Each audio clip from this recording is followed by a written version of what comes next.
Bismillah.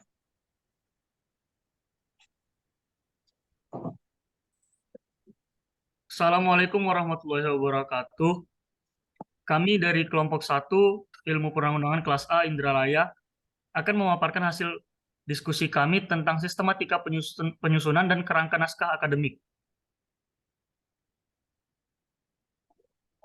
Di sini kami memaparkan tiga submateri, yaitu yang pertama ada sejarah singkat, yang kedua sistematika penyusunan naskah akademik berdasarkan UU nomor 10 tahun 2004, dan yang kedua sistematika penyusunan naskah akademik menurut UU nomor 12 tahun 2011. Berikut ada anggota dari kelompok kami yang terdiri dari 33 orang. Untuk materi pertama yaitu sejarah singkat yang akan dijelaskan oleh Adila Zahira. Kepada Adila, saya persilakan.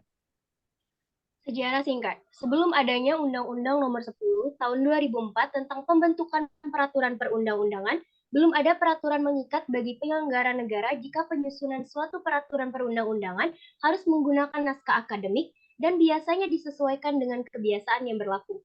Namun, pada tanggal 20 Desember tahun 1994, Kepala Badan Pembinaan Hukum Nasional mengeluarkan keputusan Kepala Badan Pembinaan Hukum Nasional nomor G159.PR.00.10 tahun 1994 tentang petunjuk teknis penyusunan naskah akademik peraturan perundang-undangan yang digunakan sebagai besar departemen sebagai acuan dalam penyusunan naskah akademik dalam pembentukan peraturan perundang-undangan. Next.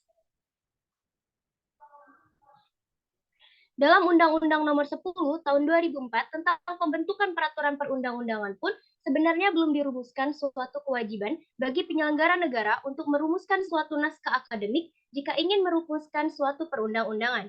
Pengaturan terkait naskah akademik sendiri baru dirumuskan dalam PP Nomor 68 Tahun 2005 tentang tata cara mempersiapkan rancangan undang-undang, rancangan peraturan pemerintah pengganti undang-undang, rancangan peraturan pemerintah, dan rancangan peraturan presiden. Barulah dalam Undang-Undang Nomor 12 Tahun 2011 tentang pembentukan peraturan perundang-undangan dijelaskan secara jelas mengenai perlunya suatu naskah akademik dalam pembentukan peraturan perundang-undangan, khususnya dalam pembentukan rancangan undang-undang, rancangan peraturan daerah provinsi, atau rancangan peraturan kabupaten atau kota.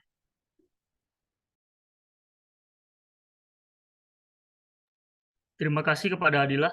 Baiklah, selanjutnya ada materi yang kedua yaitu sistematika penyusunan naskah akademik berdasarkan Undang-Undang Nomor 10 Tahun 2004 yang akan dibacakan oleh Nadira Zarina. Kepada Nadira, saya persilakan. Baik, terima kasih moderator. Materi selanjutnya adalah sistematika penyusunan naskah akademik menurut Undang-Undang Nomor 10 Tahun 2004, PP Nomor 68 Tahun 2005 tentang tata cara mempersiapkan rancangan undang-undang, rancangan peraturan pemerintah pengganti undang-undang, rancangan peraturan pemerintah, dan rancangan peraturan presiden. Pasal 1 butir 7 dirumuskan bahwa naskah akademik adalah naskah yang dapat dipertanggungjawabkan secara ilmiah mengenai konsepsi yang berisi latar belakang, tujuan penyusunan, sasaran yang ingin diwujudkan, dan lingkup, jangkauan, objek, atau arah pengaturan rancangan undang-undang.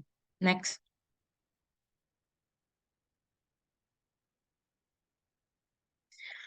Pada pasal 5 dirumuskan bahwa ayat 1 pemrakarsa dalam penyusunan rancangan undang-undang dapat terlebih dahulu menyusun naskah akademik mengenai materi yang akan diatur dalam rancangan undang-undang. Ayat 2, penyusunan naskah akademik sebagaimana dimaksud pada ayat 1 dilakukan oleh pemrakarsa bersama-sama dengan departemen yang tugas dan tanggung jawabnya di bidang peraturan perundang-undangan dan pelaksanaannya dapat diserahkan kepada perguruan tinggi atau pihak ketiga lainnya yang mempunyai keahlian untuk itu. Ayat 3, naskah akademik sebagaimana dimaksud pada ayat 1 paling sedikit memuat dasar filosofis, sosiologis, yuridis, pokok, dan lingkup materi yang akan diatur. Dan ayat 4, pedoman penyusunan naskah akademik diatur dengan peraturan menteri.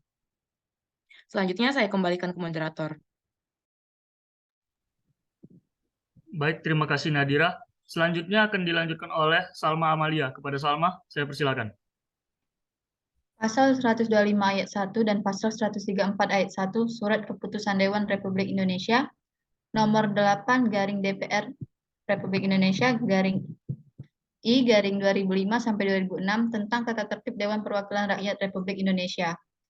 Pada pasal 125 ayat 1, rancangan undang-undang beserta penjelasan, keterangan, dan atau naskah akademis yang berasal dari Presiden disampaikan secara tertulis kepada pimpinan DPR dengan surat pengantar Presiden. Pada pasal 134 ayat 1, rancangan undang-undang beserta penjelasan, keterangan, dan atau naskah akademis yang berasal dari DPD disampaikan secara tertulis oleh pimpinan DPD kepada pimpinan DPR. Saya kembalikan kepada moderator. Baiklah, terima kasih Salma. Selanjutnya, yaitu materi sistematika penyusunan naskah akademik berdasarkan Undang-Undang Nomor 12 Tahun 2011 yang akan disampaikan oleh Ridho Naufal Hidayat. Kepada Ridho Naufal, saya persilakan. Baik, terima kasih kepada moderator. Di sini saya akan menjelaskan mengenai sistematika penyusunan naskah akademik menurut Undang-Undang Nomor 12 Tahun 2011. Dalam undang-undang ini telah merumuskan perlunya ada naskah akademik dalam hal perumusan peraturan perundang-undangan. Naskah akademik diwajibkan baik dalam pembentukan RUU maupun rancangan peraturan daerah provinsi atau peraturan kabupaten kota, sama-sama telah mewajibkan naskah akademik. Pasal 56 ayat 2 Undang-Undang Nomor 12 Tahun 2011 menyatakan sebagai berikut. Rancangan peraturan daerah provinsi sebagaimana dimaksud pada ayat 1 disertai dengan penjelasan atau keterangan dan atau naskah akademik. Di bawah ini terdapat sistematika dan teknik penyusunan naskah akademik, yaitu harus berisikan judul, kata pengantar, daftar isi, bab 1 pendahuluan, bab kedua kajian teoritis dan praktik empiris, bab 3 evaluasi dan analisis peraturan perundang-undangan terkait, bab 4 landasan filosofis, sosiologis dan yuridis, bab 5 jangkauan, arah pengaturan, dan ruang lingkup materi muatan undang-undang, peraturan daerah provinsi atau peraturan daerah kabupaten kota, bab ke-6 penutup, bab ke-7 daftar pustaka, dan yang terakhir adalah lampiran, yaitu rancangan peraturan perundang-undangan tersebut. Saya kembalikan kepada moderator. Baik, terima kasih Ridho Naufal. Selanjutnya akan dibacakan oleh Agatia. Oke, baik. Terima kasih sebelumnya moderator. Jadi seperti yang sudah diterangkan oleh rekan saya tadi, bahwasanya terdapat beberapa bentuk naskah akademik. Dan pada saat ini saya akan menjelaskan beberapa uraian dari setiap bagiannya. Yang pertama itu bab 1 ialah pendahuluan.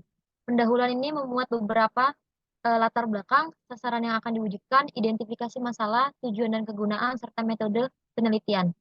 Yang pertama mungkin latar belakang. Nah, latar belakang ini memuat pemikiran dan juga alasan-alasan perlunya penyusunan naskah akademik sebagai acuan pembentukan rancangan undang-undang atau rancangan peraturan daerah tertentu. Latar belakang ini menjelaskan mengapa sih pembentukan rancangan undang-undang atau rancangan peraturan daerah suatu peraturan perundang-undangan memerlukan suatu kajian yang mendalam dan komprehensif mengenai teori atau pemikiran ilmiah yang berkaitan dengan materi muatan rancangan undang-undang atau rancangan peraturan daerah yang akan dibentuk. Yang kedua, identifikasi masalah.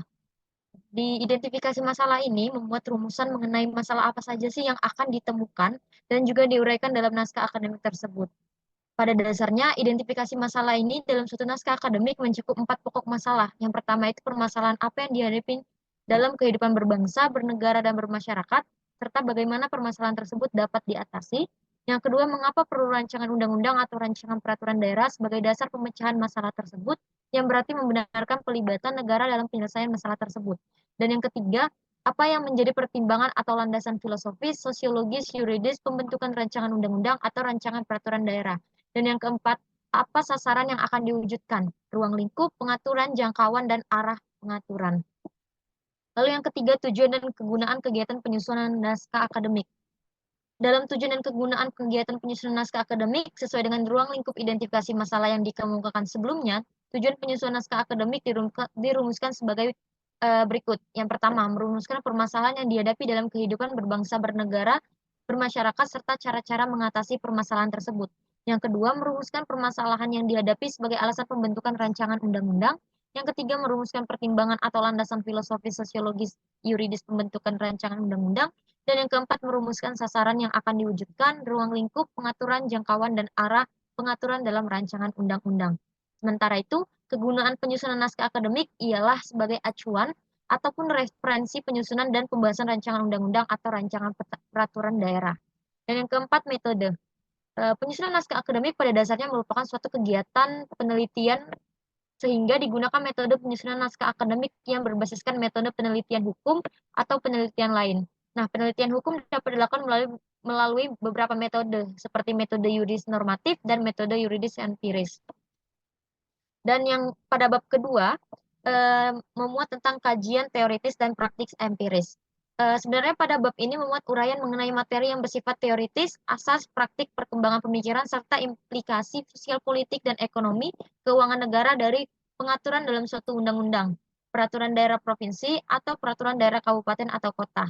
Pada bab 2 ini dibagi beberapa kajian. Yang pertama itu kajian teoritis, yang kedua kajian terhadap asas atau prinsip yang terkait dengan penyusunan norma. Analisis terhadap penentuan asas-asas ini juga memperhatikan berbagai aspek bidang kehidupan terkait dengan peraturan perundang-undangan yang akan dibuat yang berasal dari hasil penelitian. Yang ketiga, kajian terhadap praktik penyelenggaraan. Kondisi yang ada serta permasalahan yang dihadapi masyarakat akan dijelaskan pada bab kajian ketiga ini. Dan yang keempat, kajian terhadap implikasi penerapan sistem baru yang akan diatur dalam peraturan tersebut terhadap aspek kehidupan masyarakat dan dampaknya terhadap keuangan negara. Yang ketiga, pada bab ketiga yaitu evaluasi dan analisis peraturan undang-undang terkait. Pada bab ini, memuat hasil kajian terhadap peraturan perundang-undangan terkait yang memuat kondisi hukum yang ada, keterkaitan undang-undang dan peraturan daerah baru dengan peraturan perundang-undangan yang lain. Jadi, terdapat harmonisasi secara vertikal serta horizontal, dan juga ada status dari peraturan perundang-undangan yang ada, termasuk peraturan perundang-undangan yang dicabut dan dinyatakan tidak berlaku, serta peraturan undang-undang yang masih tetap berlaku karena tidak bertentangan dengan undang-undang. Nah, pada bab ketiga ini juga berisi kajian terhadap peraturan perundang-undangan itu dimaksudkan untuk mengetahui kondisi hukum atau peraturan perundang-undangan yang mengatur mengenai substansi atau materi yang akan diatur. Jadi, dalam kajian inilah akan diketahui di mana posisi dari undang-undang atau peraturan daerah yang baru.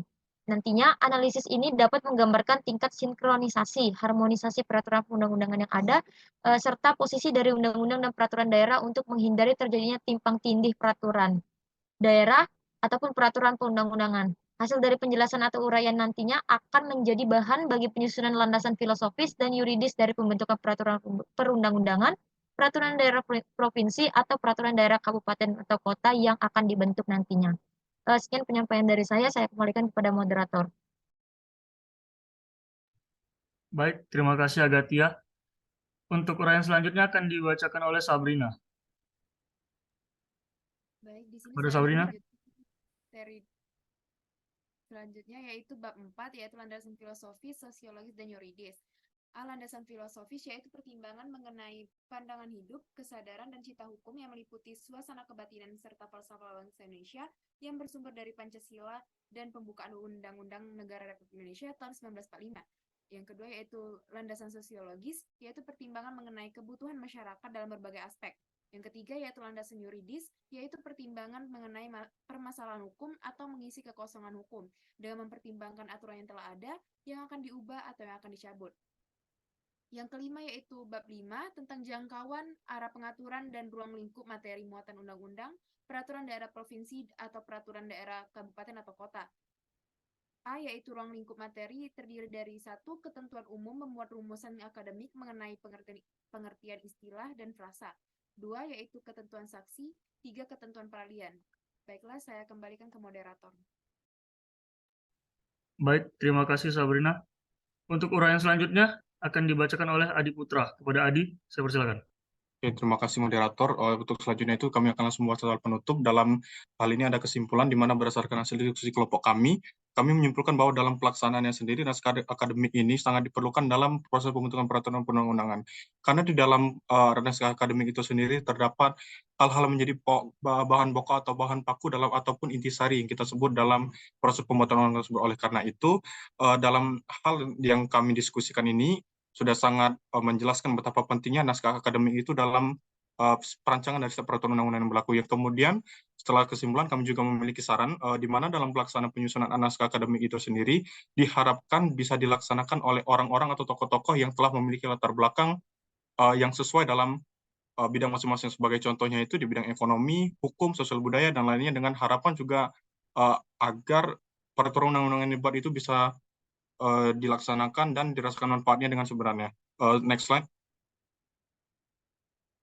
Kemudian ada rekomendasi skala prioritas yang kami sarankan, ya ini diharapkan pemerintah terkait bisa melakukan sosialisasi dengan tujuan untuk memberitahu apa saja yang menjadi latar belakang ataupun maksud dari pemerintah untuk menerbitkan dari suatu peraturan perundang-undangan tersebut. Dan yang keempat, kegiatan lain yang bisa diperlukan untuk menyempurnakan penyusunan itu, dalam hal ini kami merekomendasikan untuk pemerintah terkait atau lembaga terkait untuk melakukan dialog ataupun diskusi bersama dengan masyarakat terkait suatu peraturan perundang-undangan yang ingin diterbitkan dengan maksud dan tujuan kita bisa agar pemerintah itu bisa mengambil hal-hal yang diperlukan ataupun hal yang diinginkan dari masyarakat, sehingga peraturan yang nantinya dibuat atau diterbitkan diharapkan bisa dilakukan secara maksimal. Terima kasih, saya kembalikan moderator.